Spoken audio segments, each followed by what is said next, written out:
Hi, lovelies. So, I have been thinking about New Year's resolutions quite a bit, actually. And I have this weird, funky tripod thing that is making things a little bit crooked. I'm not sure how to fix that, so we'll just roll with it. But I've been thinking about New Year's resolutions, and I used to, because, I'm INTJ and ASPE, and I like all the lists and all the things. I like my things color coordinated and lined up in a row and alphabetized in the list, and I like to write things off that I've already done so that I can check them off because I already did them. Makes me feel good. Makes me feel accomplished. And when it comes to New Year's resolutions, honestly, it just doesn't work. Because every year by Valentine's Day, all of my end of year New Year's resolutions that were so well intentioned and I was so sure I was going to get them done and I was just so determined.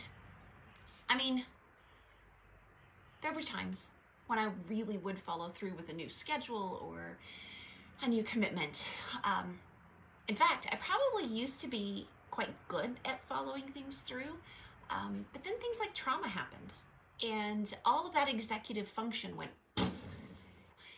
and that's not so fun. So I don't know, maybe I'm the only one that's ever struggled with that. Am I the only one that's ever struggled with that? Please tell me I'm not.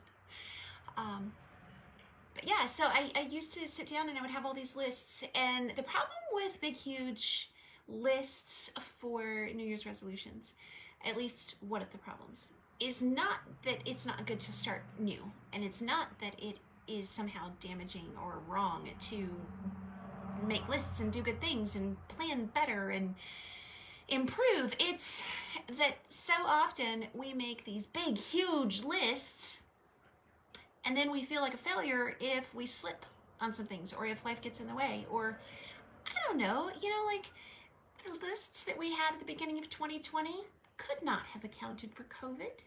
The lists that we had at the beginning of 2021 when we thought the world was going to get back to normal this year and we're going to do all the normal things could not have accounted for ongoing COVID. So yeah, I just have lived, I see you saying, Janice, that you have lived in for a while. So I'm not alone, right?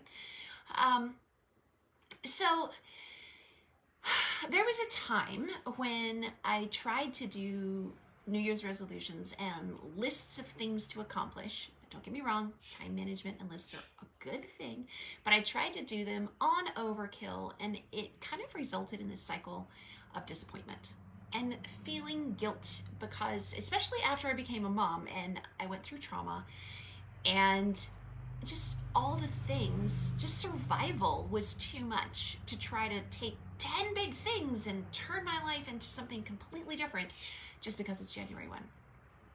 So I kind of did something different.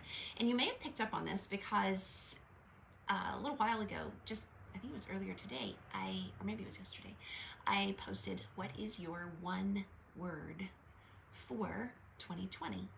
And that's what I was leading up to. Goodness. Now it's giving me an issue. Going from survival mode to productive is a process, not a sudden flip of the switch. Yes, I agree. Can you guys see? Are you there? Anybody? Let me know if you can see this, because my Facebook just sent me some message that is trying to reconnect.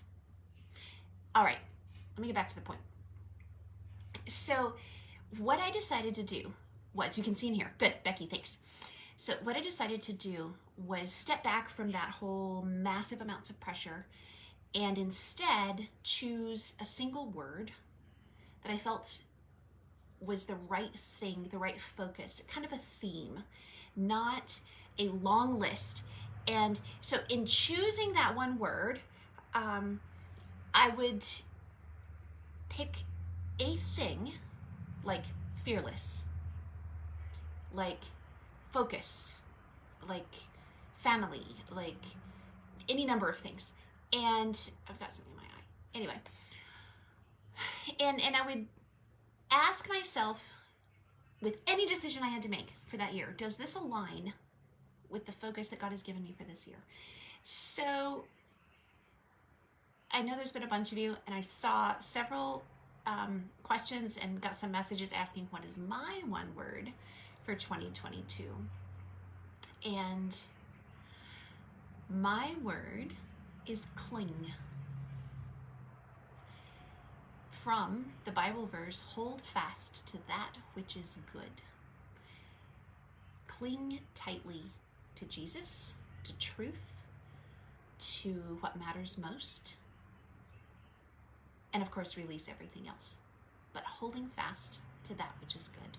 Now, over the years, I've developed a whole process for this, and I turned it into a workshop. And on New Year's Eve, I am going to do that workshop live. All you have to do is click on the link that I will add into the caption after I am done with this, and I will go back and I will add it into the caption, and you can click on that and you can register for that webinar.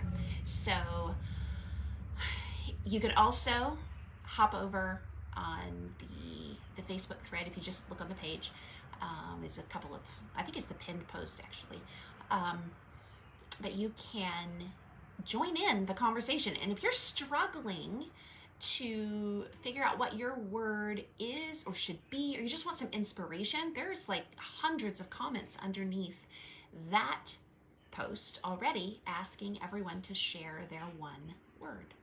And I'll link this video over there. But I've had so many women ask me for like a worksheet or a journal prompt or a webinar or something to help guide through the trauma fog process of choosing a word, a theme, a focus for the new year, and then how to apply that.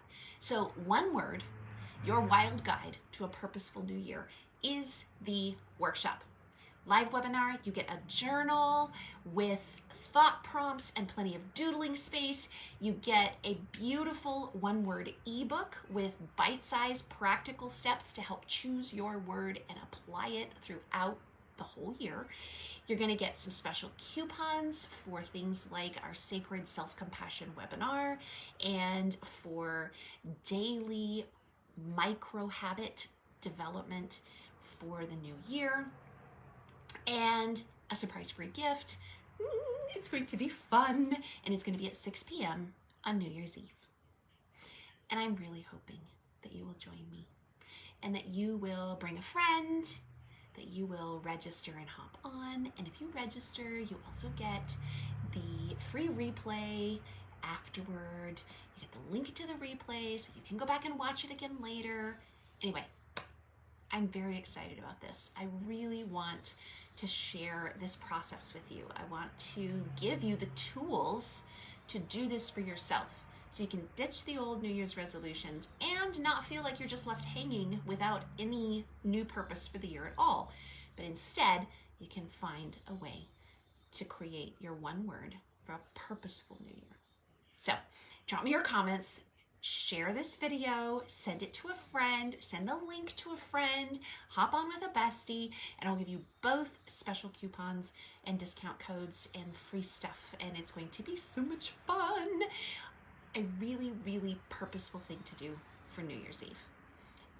And I can't wait to see you there.